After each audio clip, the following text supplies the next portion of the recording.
to Pete and Hannah's Watch List. I'm your host, Pete Mitchell. I'm here with my great co-host, Hannah. Hello, people. Hannah, we're here today for AFI Top 100 10-Year Revisited. That's right.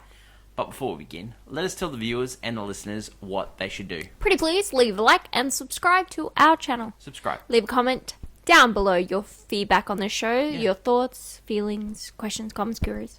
Hit the notification button and you'll get great content like this one. That's right. Including What's Next, the show where we help you figure out what to watch next when we talked about A Working Man. Ooh. Go to the end of that episode, if you skip us talking about Working Man, and we give the greatest Pitch. for a Looney Tunes movie ever. Yeah. Yeah, we've cracked the code. We've cracked the code. Tomorrow is movie news. We've got some great movie news. CinemaCom is going on at the moment. I know, we'll have very some exciting. Great movie Very news exciting. For that. But let us get on to today's show. It is movie number 33 in our quest for the AFI Top 100 10-Year Revisited, and it is One Flew Over the Cuckoo's Nest. Ooh. Have you seen this movie before, Hannah? No, never. I have seen this movie. Where did we watch it, Hannah? We watch it now in Australia. On Max. That's right. The elevator pitch. A man pleads the insanity defense, ends up in a mental hospital, and takes on a hard-nosed nurse. This movie is directed by Milos Forman.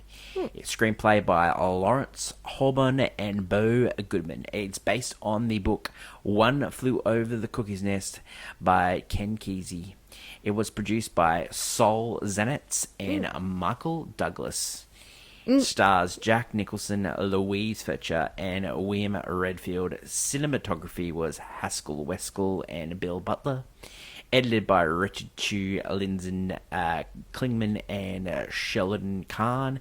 Music by Jack Nitsky. The production team behind it was Fantasy Films, and it was distributed by United Artists. The release date was November 19th, 1975. It goes for 135 minutes, and it had a budget of $3 to $4 million, and it had a box office of worldwide over 160 million. Hannah. Yes. Right. This is big, right? So this movie was originally optioned by Kirk Douglas. We've seen it on the list with Spartacus. Yeah. He optioned it. It turned it into a play first, and then he was going to make it into a movie. So, originally announced in 1962, it was going to star Kirk Douglas. 13 years developing the film. Finally began filming in January 1975. Lasted 3 months on Salem, Oregon, in the Pacific Northwest of the United States. And the producers shot the film in Oregon State Hospital, an actual psychiatric hospital, which also was a novel setting. The hospital is still in operation, though the original buildings of the film have been demolished. Yeah, good. Okay, this movie stars Jack Nicholson. Wow. Yes. Now, Jack Nicholson, we've had him on the list already with Easy Rider.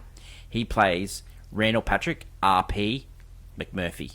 Now, he won an Academy Award for this movie. He also won an Academy Award for Tears and Endearment. Yes. He also won an Academy Award As Good as It Gets. He's been nominated 12 times. Oh, wow. He's one of the most known, most rewarded, most famous. He like Hollywood's Hollywood guy. Like courtside seats of the Lakers. The Lakers. Yeah. He's just one of the best. Yeah. What a legend. You got Louise Fletcher. She played Nurse Ratched. You got William Sampson, who played Chief. Now, he was a really hard part to get because he needed to be over 6 foot. He needed to be Native American, and he needed to be able to act.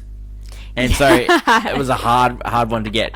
You got William Redfield as Dale Hardy. You got Brad Dourif as Billy Bibbit. Brad, nominated for this film, also was in Mississippi Burning with the great Gene Hackman and William Dafoe. Sidney Lasik played Charlie Cheswick. Yep. Christopher Lloyd played Max Tarver. Danny DeVito's first movie. He played this role on stage. He played Martini. And Dean Brooks as John Svivy, and you had Mara Small as Candy. Yeah. Yeah. Okay, so I already said about Kirk Douglas. He went to a few different directors, producers to get this movie made. He went to Dale Wasserman to write the stage play. He got George Hill to direct the film, but it fell through.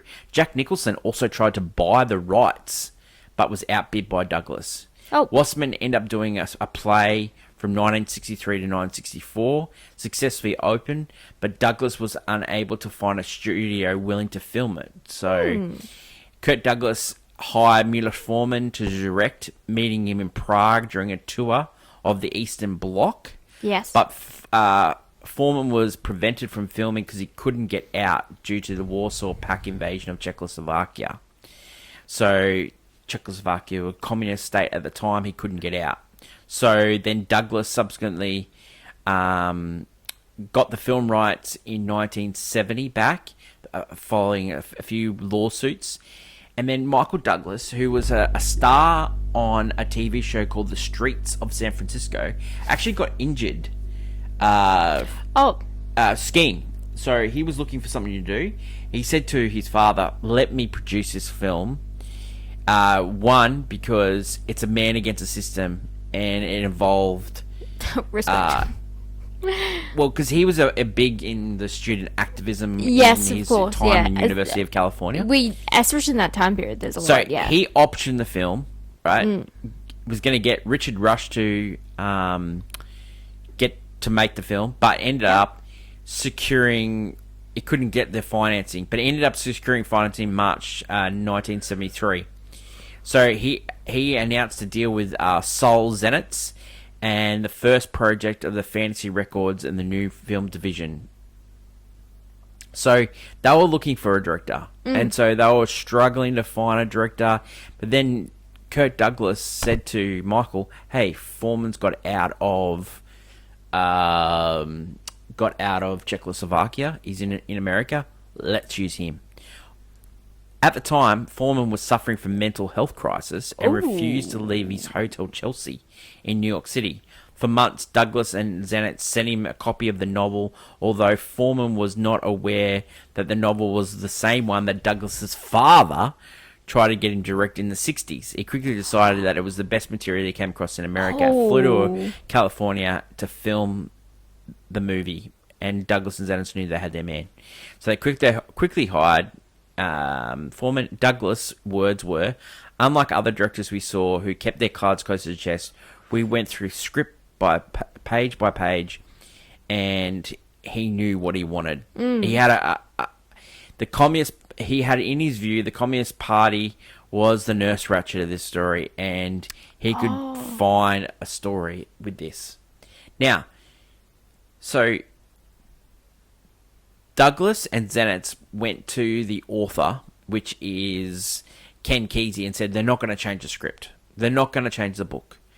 It's not going to happen, right?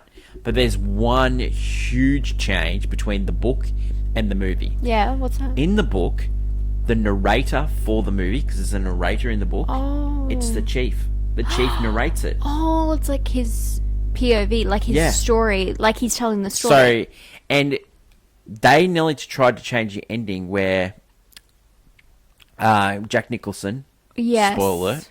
Spoiler alert Spoiler alert. If you're watching this, you probably should have seen the movie, but anyway. They were going to change the ending where Jack Nicholson actually didn't die. Interesting. Yeah. So, ended up, they kept that ending, but they changed the book, and he was unhappy. He really hated the fact that this... but this was a mega hit. So, in 1975, these are the 10 best movies. Tommy for Columbia. Yep. The Other Side of the Mountain for Universal. Funny Lady, the sequel to... Funny Girl. Columbia. 3 Days of the Condor, one of the great spy thrillers. Columbia, stars Robert Redford. The Return of the Pink Panther, which is great Peter Sellers. Yeah. United Sellers. Dog Day Afternoon, starring great Al Pacino for Warner Brothers. Shampoo, starring Warren Beatty, one of your faves. Columbia. The Rocky Horror Picture Show, which is one of the best of all time. One Flew Over the Cuckoo's Nest is 2, and the number one movie, which we have already had on the list, Jaws. And you know what? Jaws. Yeah. What a movie. Pretty good movie. Okay, so the critics at the time of this movie, Hannah, they praised the film, sometimes with Yep. reservations, but Oh, okay. Yeah. Roger Ebert said, Milos Forman's One Flew Over the Cuckoo's Nest is good on so many parts that there's a temptation to forgive it when it's wrong, but when it does go wrong, insisting on making larger points in its story really should carry. So at the end, the human qualities of the characters get lost in the significance, and yet the moments of brilliance. Ebert later put in his great movies list, A.D. Murphy of Variety also said that this movie was awesome. Vincent Canby of the New York Times, which we had on the list a few Awesome times. is such a strange way to describe this movie. A comedy that can't quite support a tragic conclusion, which is too schematic to be honestly moving, but it's acted in sense of life, and one responds demonstrations of humanity for its not programmed metaphors. The film opens and closes with the original music from Jack Nitsky, featuring an eerie bow sword performed by Robert Armstrong and wine glasses. On the score, reviewer Stephen McDonald said that it was edgy, and the film extends its score and giving it profoundly disturbing a feel at times. Yep. So critics pretty much there for it. Yeah. It's the wheelhouse. Okay, so this film won the Big Five Academy Awards. Yeah. It also happened with It Happened One Night, which we've all had on the list, and it also happened with Silence of the Lambs, which is also on this list. Okay, so they won Best Actor for Jack Nicholson, Best Actress for Louise Fletcher, Best Direction for Milos Forman, Best Picture, and Best Adapted Screenplay. Whoa. So Milos Forman, he's won 2 Academy Awards. He also won for Amadeus.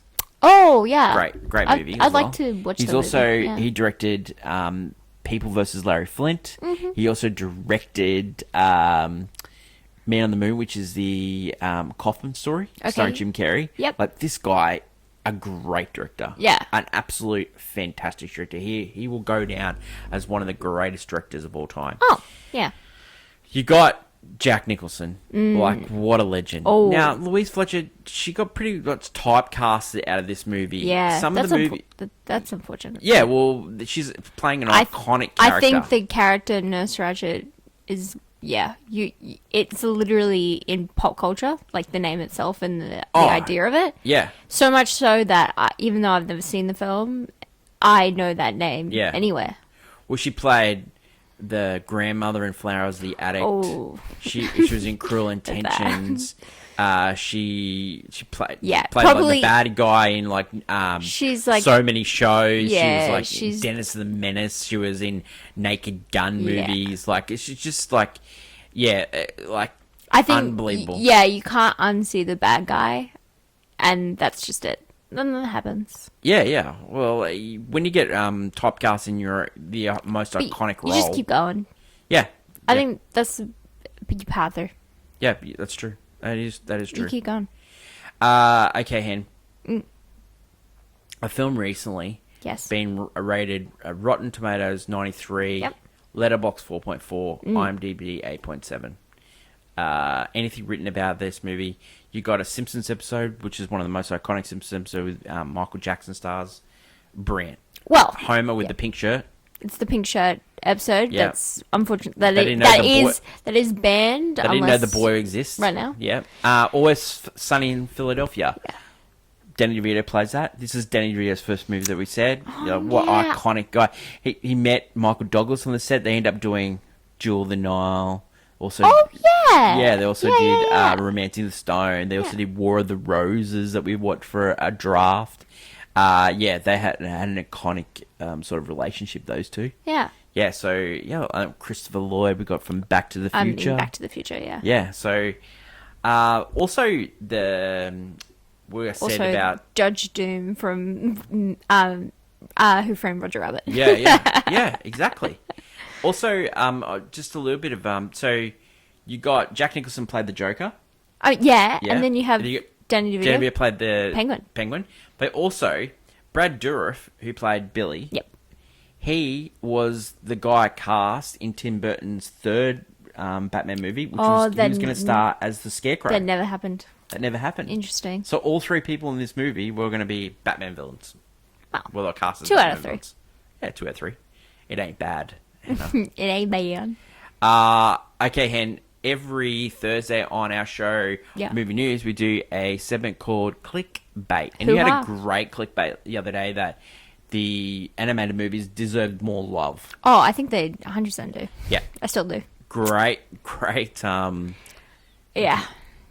Do you have a clickbait for Hottie Hot Take for this movie? I do have a hot take for this movie, and that is I think any movie set in an asylum is a scary movie. I do not care. Even though this film does play around with comedy, weirdly enough, and I wouldn't say hope. I think there's something about an asylum, especially in this film, because there's the I guess, tragic end of this film. There's this hopelessness, almost, because most of the people that are there are mentally ill in some way, shape, or form, and they're not being treated right. And usually that happens in almost every asylum. I mean, the most famous, I guess, fictionalized asylum is Arkham Asylum, Yep. where Batman villains go there to be rehabilitated. However, they just become more psychos. And become, deranged villains of Batman's gallery. And in this movie, the same thing's kind of happening, where you have these people that you find out most of them have committed themselves there. They're voluntarily being there, Yep. and they're just kind of suffering altogether. And, one guy comes in and is like is there to hide out, and, is there forcefully, and he can't leave. And he wants to form almost like a resurgence on everyone, like bring them out of themselves, and they can't, because there's this hopelessness, this like scary place they're never gonna leave. Like they're so scared, and it's like horror. It's like psychological horror. Yep. And then they're all trapped in there, and they can't get out. And yeah, I think it's just asylums are scary, and they're hopeless places. The scary movie kind of scares me. Like, you look at some of the great They scare me. movies about asylums. You got One Flew Over the Cuckoo's Nest, the Yeah, one we're talking I about mean, today. the one- Shutter Island with Shutter Island, Martin yes. Scorsese, Leonardo DiCaprio. You got Girl Interrupted, Yeah. which Angelina Jolie. Okay, unfortunately, when I think of asylums, recently, the only thing I think of is Bones and All, when they go and try and find the mother, and she's in an asylum. They like kept her in an asylum, and Yep. and you find out because the mother eats people, and she eats people, and she's a psycho because of it. It's like any movie, with asylums in it, just give me bad vibes, because it's just they're scary. And I think this tagline of this movie, you can put drama, thriller, horror. Like you can put it. I'm just saying this movie is also part horror. Yeah. Because asylums, they're scary. They're scary. You also got like movies such as like Jessica Lange played Frances, who was an actress, and she ended up in a asylum, and then the research, the movie actually caused asylums to be changed after that. Yeah, because I was going to say, like, it's scary to watch it in a movie, but then you realize a lot of that time happened actually at asylums. Like, people being lobotomized and shock therapy and all these things. That famous story of the reporter. The reporter. Yeah. That goes in and... They talked about in West Wing. Yeah, the reporter that went into an asylum to see the what was happening. And like it happened for a very long time because people didn't know what to do with people with mental health issues, and it's still a struggle today. But we're getting better with it. But yeah, when you watch a movie like this and you're like, these people are just it goes back all the way to 1920 it's so with squirrely. The cabinet of Dr. Caligari, and you also got Mate. Bedlam. You've got Don Juan Marco. You've got we also talked about Shutter Island before. Girl Interrupted was by James Mangold. Winona Ryder was in absolutely Unsane by Steven Soderbergh. You got Split. Oh, Split, yeah. Split. We saw that recently with M. Night.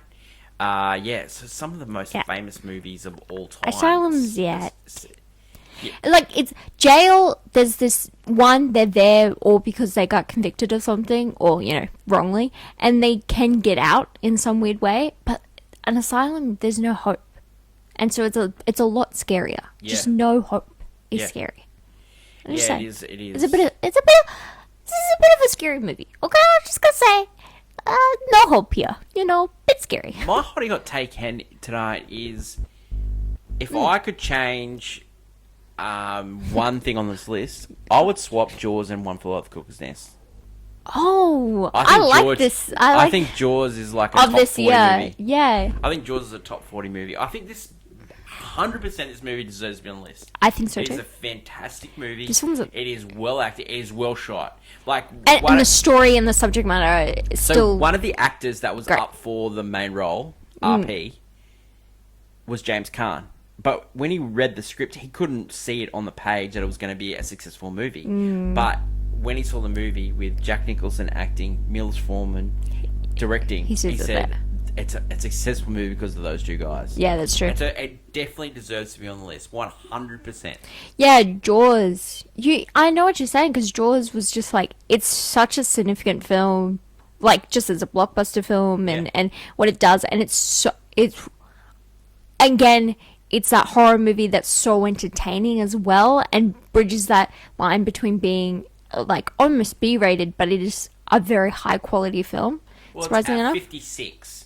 So if you put One Flew Over the Cuckoo's Nest at 56 and you put this at 33, I think it's the right spot for Yeah, him. I see what you're saying. Yeah, from the year. Yeah, I So, guess. Can you believe that? So let's go through the Academy Yeah, Awards of that year. year. So Jack Nicholson definitely over like Walter Matthau, Al Pacino for Dog Day Afternoon, Maximilian Schell for The Man in the Glass Booth, and James Whitford for Give 'Em Hell. Brad Dourif, like he lost to George Burns. That was probably like a thank you for all the hard work you've done, George Burns. Yeah, thanks. Burgess Meredith was also nominated for that year, and Jack Ward for Mm. Shampoo. Jack Warden should have won an Academy Award. Louise Fletcher beat Anne Margaret and Oh. Carol Kane. So yeah, like it's some really Interesting. Yeah, no, Yeah, it's tough. Barry Lyndon won for cinematography. Ended up beating Haskell Westcott and Bill Butler for this movie. Yeah. Milos Forman beat Stanley Kubrick for Barry Lyndon. Also beat Sidney Lumet Yeah, for Dog well, Day Afternoon. I'm okay also with. beat Nashville's Robert Altman, which we've had on this list. 1975. 3 great movies on this list. Can you believe that? Well, Jaws wasn't actually nominated. Oh yeah, for like a lot of those. Nominated for film editing, but nominated for. It's nominated for It's been on for Best Picture, but not nominated for directing. So the Directing is crazy best because picture that year was One Flew Over the Cuckoo's Nest, Barry Lyndon, Dog Day Afternoon, Jaws, and Nashville. I think if you go back, Jaws goes in directing Yeah. because I think it is quite a marvel. And that required a great director. That movie doesn't work without a great director. Yes, because that movie becomes a B-rated So, summer fest. Fellini was Yeah. the directing one. That was the difference there. Yep. Fellini. So. Yeah, and I think you have it right because this is much more, I would say, on the scale of film. It's more of an actor's fest, like how I enjoy the Meryl Streep movie. What was it? Sophie's Choice. Yeah. It's an acting movie more than it's like a great film, where it's Sure. like that performance is so incredible and needs to be on this list. Yeah. This is that kind of movie too. I think you're right on the whole. If you're gonna swap this year, I think the ending also helps this movie as well. you think you like the It's a shocking ending. yeah. Oh, shocking ending, and also, I guess it just works with the whole theme of it. Let's go into scene breakdown. Yeah, so let's we break it can down. actually talk about the ending. Break it down. We alluded to it earlier. Let's break it down. Nurse Ratchet comes into the hospital, so she walks in, the tune's playing, she's Yeah. in black, she walks into there and she's steely faced. She has power. Yeah, she has power. It's crazy how Yeah. much power. It is. Don't- It's Don't you crazy. think that this movie's set in the 60s? So there's like because the book was written in the 60s. Yeah, yeah. So this movie's set in the 60s. For a woman to have that much power in the 60s. Oh yeah, I know. Like a woman in there. It's crazy because it's like she's literally in charge of all these like men, and it's literally just her. Everyone just respects her. Weirdly enough, like Yeah, for sure. I don't know. There's like a weird The respect going doctor's on. like, Even because she's in meetings Yeah. and stuff, and usually a lot of the time, yeah. even like modern day movies, the nurse gets like pushed aside. So it's like, oh no, she has a say in what happens 100%. here. So She's- the patients get taking their medicine. We sort of start seeing sort of the personalities of the patients. Yep. And then you get RP McMurphy arrives and he's like laughing maniacally. Maniacally. And The so Jackson he's like doesn't sort of laugh. like interviews the doctors and he says to the doctor, you know, what do I have to do to prove to you that I'm crazy? Because the doctor thinks he's just doing this to get out of like the Yeah. charge. Because Yeah. he was He's- up for a charge. He's like a war vet. He's sort of like, you know, he's been touted as like sort of a lazy guy. Yep. And, Good for nothing kind of thing. Good for nothing, yeah, for sure. And so he's sort of making that point. Yeah. And so he's like trying to sort of like put on a show.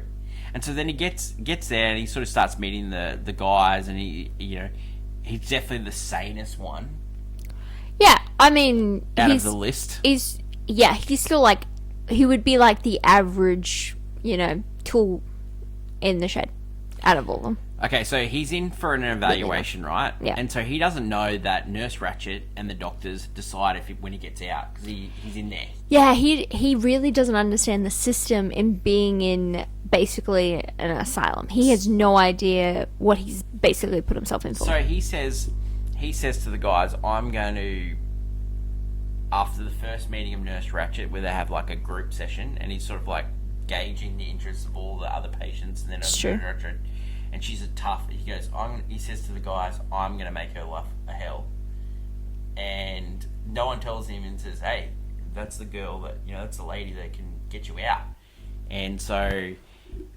he's sort of off put straight away. So. Yeah, the one that holds power. So in his first group with Nurse Ratchet, things go out of control. Like she loses control. It's like she hasn't got much control of the patients at all. No, and I don't know, she's weirdly playing mind games sometimes because she knows details about these patients and she uses it against them. So they go outside. They're playing basketball. Yeah. And everyone's told him that the chief is deaf and dumb. Doesn't. Yeah. And so he's trying to teach the chief to play basketball. And yeah, he's actually, weirdly enough, he wants to interact with And he everyone. and like Nurse Ratchet is like overlooking the sort of like Yeah. what's going on, and he's sort of trying to teach Chief like, mate, you're over 6 foot, you can dunk the ball. This is how you do it. he wants- He's just trying to teach him how to play basketball. Then he gets to see RP McMurphy play cards with everyone, and like Martini, which is Danny DeVito, he plays it great. Like he's like facial expressions. He's got this like joyful He's kid. very good in this movie. Danny Yeah. DeVito. And you're like, wow, that's Danny DeVito. Yeah. So McMurphy's trying to get some Mm. medicine for the boys, and so he goes behind the Oh, patient, and then yeah. he's told no, staff only. no Go back patients there. are not allowed in the nurse stations. So it's pill time. McMurphy's not taking his pills. No, of course not. And so he's like hiding it from them. He doesn't Yeah. trust it. Yeah. And so the first sort of like catch point between Ratchet and McMurphy was he wants to watch the World Series on television. Oh yeah, because he always gets to watch it. Even in the joint, he got to watch it. So he's trying to tell everyone, we can vote. Yes. And so the first vote doesn't go well, and only 3 people vote. And then he's the next time that they vote, he's taking all their money from cards, and then he says to them, "We can vote, and we can get the World Series on." So everyone votes for it, but then she makes this rule up. It says, "Hey, actually, this is not. Oh, It's everyone here that's got to vote." And so she's trying to keep the peace and not give up into this McMurphy because he returns. So he loses the vote. I'm like, you get the scene when he's trying to convince him, and Martini's actually playing Monopoly and just eating dice and eating all the everyone- houses yeah, and yeah. stuff. Like, it's just good stuff. they're all like, McMurphy also tries to throw a sink through the window. He's trying to get out. yeah. There's this one sink that is unliftable, and everyone, yeah. he just wants, he's showing off, Yep. weirdly enough, to everyone. And he's being the leader of this group, basically. So the next group, so after the vote, McMurphy, just loses control. And so he starts calling the baseball and he causes everyone to get in on it. And so, like, Ratchet is just not happy with him at all. So he meets with the doctors, and the doctors say, "Mate, we know you're not crazy." And then one of the doctors says, "This guy may be a little bit crazy," and so he's there, and he's like, he doesn't understand these guys can get him out. Yeah. He still hasn't worked it out yet. No. And so they know he's not crazy, but he's just in here to stay out. So he's sort of like he knows he's not going to come out. Yeah. Yeah. So he's in what? So then he decides, he goes to Chief. We're getting out of here. So he uses Chief to get over the barbed wire. Yep. And gets in a bus. And because the boys are going out on excursion, but he's not allowed to go on an excursion, but he doesn't know that. And so he takes the boys, meets Candy, and takes them out on a boat. Now, this fishing trip, this is filmed over a couple of days. Actually, Milos Forman didn't want this in the movie because he wanted it all to take place in the asylum. Never wanting to leave. I get that. Like, they're filming in this asylum, right? Mental hospital. Patients are upstairs, they're downstairs. This is actually real life. This is what's actually happening. That'd be, honestly, bad vibes. It's like, it's freaking patients out by all this film going on, all these things happening. Yeah. Like, this is happening. But so you get the boat trip, and the boat trip, they absolutely lose control. The boat is just going around and around in circles. This boat trip is such a hopeful moment in this movie, though. Yeah. Like, it's such a joy. Yeah.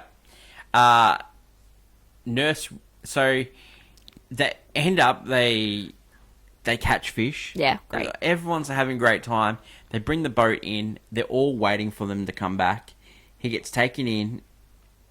Everyone says, this guy's a troublemaker. He needs to be out of this hospital. Oh, yeah. Goes to Nurse Ratchet, and the one person that the doctor goes, the one person that knows this guy so well is the guy that he hates the most, and that's Nurse Ratchet. What do you think we should do? And she goes, we should keep him.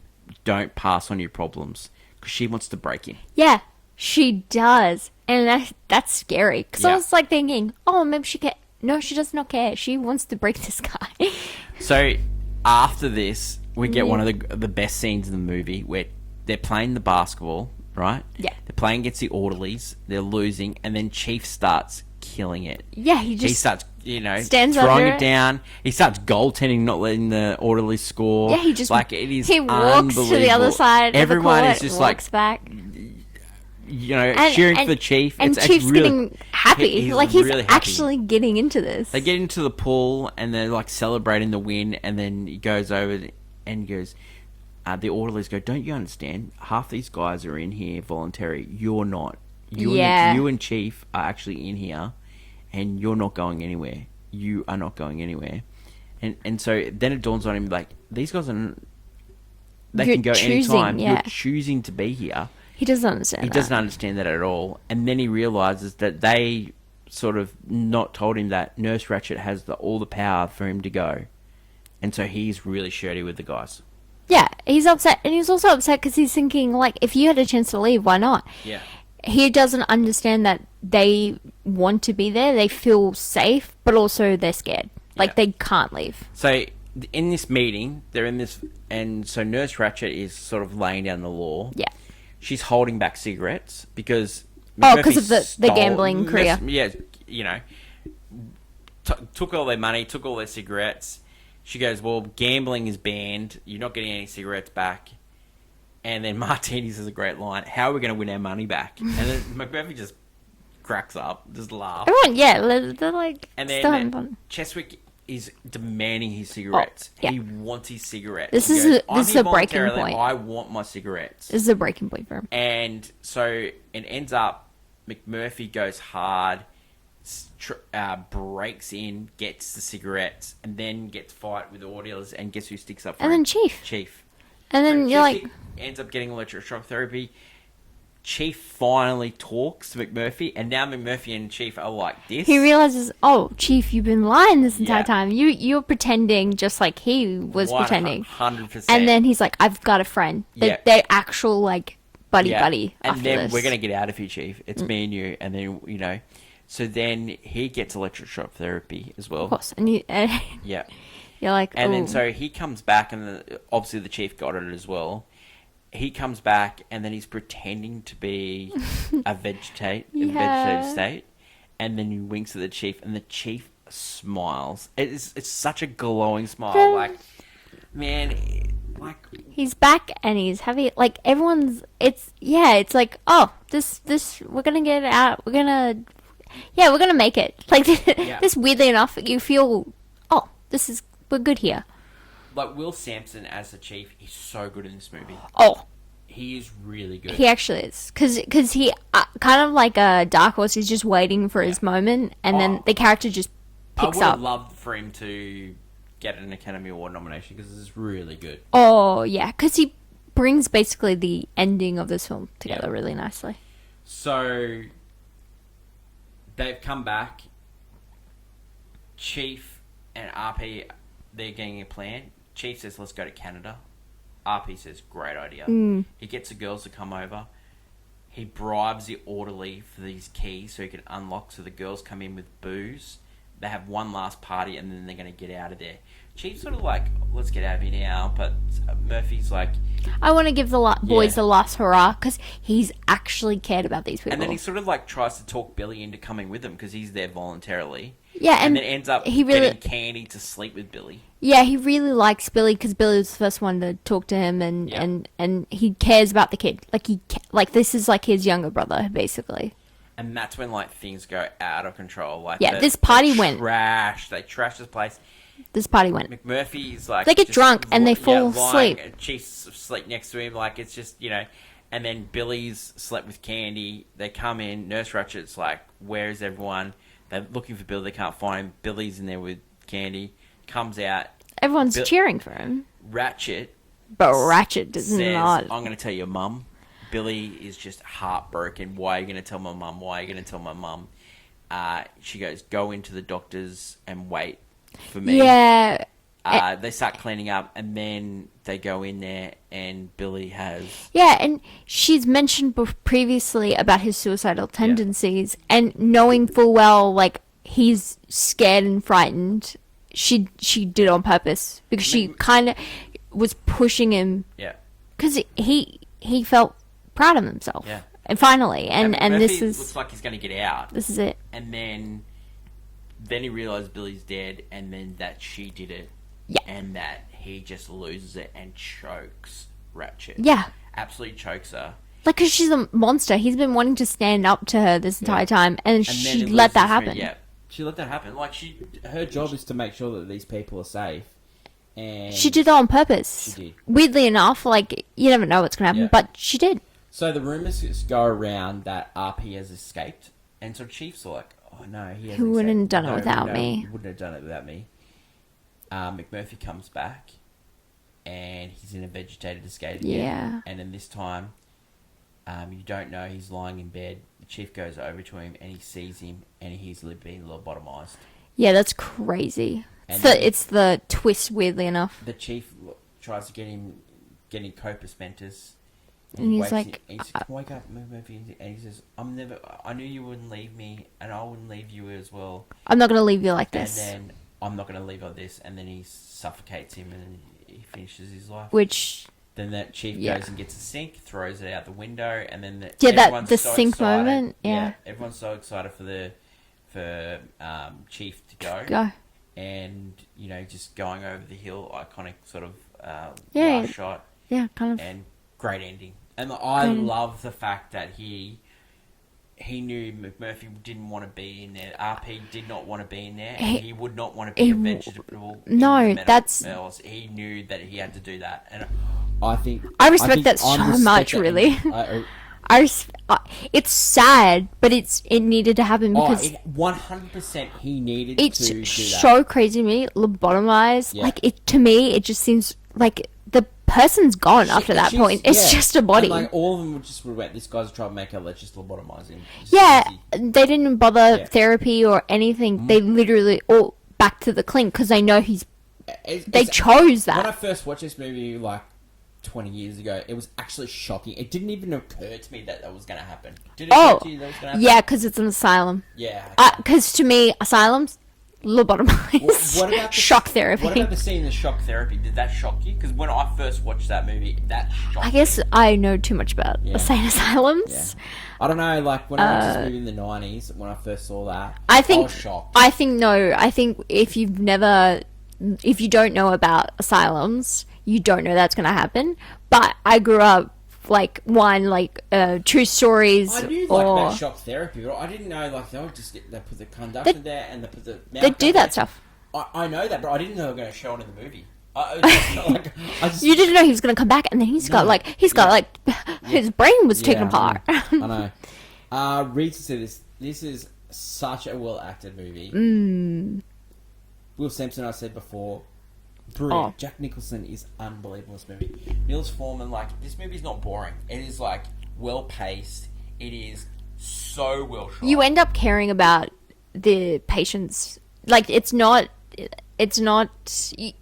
your main focus is Jack Nicholson, of course. Of course, yeah.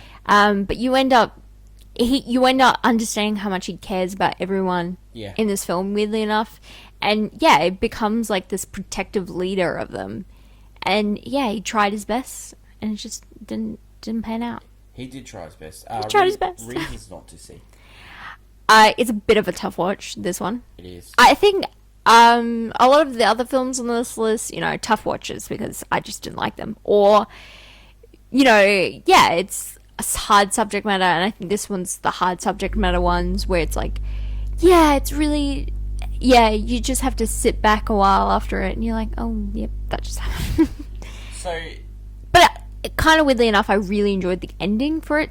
It didn't hurt me. I didn't go, oh, I wasn't sad because there was justice, weirdly enough, by the end of this film. Yeah.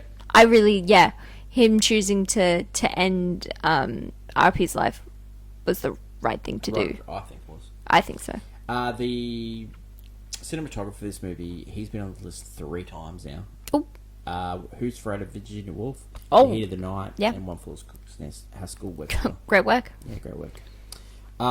Hen. Yes.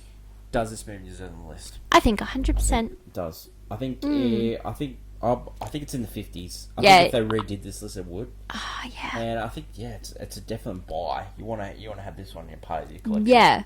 I think Milos Forman is an absolute genius, and I think you need to have his movies on your list. Yeah. Just go through this filmography one more time. I just want to highlight this director because you don't get too many directors that are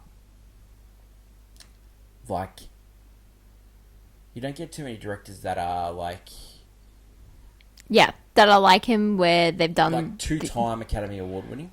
Yeah, 2-time Academy Award winning, and films that everyone kind of just remembers, even weirdly enough. I think what a legend. He did One Flew Over the Cuckoo's Nest, Hair, Oh yeah. Ragtime, Amadeus, Valmont, The People vs. Larry Flint, Man on the Moon, Goya's Ghost. It's just what a legend. It's just an absolute legend. He did music videos in the 60s. I think that's great. He did communist movies, The Fireman's Ball, Taking Off. Just an absolute legend. Yeah. What a legend. Cool. Would you watch this movie again? It's which one would you? No. So if you want to rewatch Jack Nicholson movies, this is a must. If you're going through, if you're going through Jack Nicholson or anyone on this, if you're going through this list again, or you're going through this year alone, it's definitely you don't mind putting it on, but it's not something it's never the choice, of course. I don't know, Jack Nicholson, he's just one of the best. He's had one of the best careers. Chinatown, which we're going to see on this list again. Yep. We'll probably go more about it in there, but as good as it gets. Mm-hmm. The Departed, he's just amazing in that movie. His relationship with James L. Brooks is just amazing. What he dished up. His movie with Adam Sandler, Anger Management, Something's Got to Give. Yeah, Mars Attack with Tim Burton. Yeah, because he only did that movie because he was like, I like Tim Burton. Yeah. From the film Batman. What about when like he was in that Mike Nichols movie Wolf with James Spader Yeah. and Michelle Pfeiffer? He's Few Good Men, which we love. Like, I think he needs to be on this list at least 10 times. He's that good. some of his work just Like, just Few Good his Men, roles just in great. them. Like he's Yeah. that great. Like the Batman, Broadcast News, The Witches of Eastwick with Oh. George Miller.